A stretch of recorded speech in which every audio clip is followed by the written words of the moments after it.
আসসালামু আলাইকুম রহমতুল্লাহি ওয়া বারাকাতুহু। এই সেই ঐতিহাসিক জামিয়া কাশিফুল উলুম মাদ্রাসা মধুপুর টাঙ্গাইল।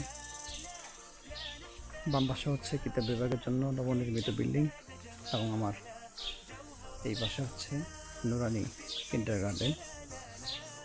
তো অনেক বড় মাদ্রাসা এবং অনেক পুরনো মাদ্রাসা।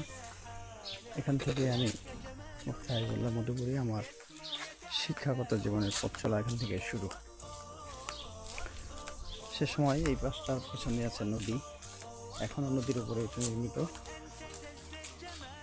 আর এই পাশ হচ্ছে মাদ্রাসার বোর্ডিং এবং এর ভিতরে অনেক বড় মাঠ রয়েছে। মাঠের পাশ চতুর্দিক থেকেই মূলত সারি সারি ঘর রয়েছে।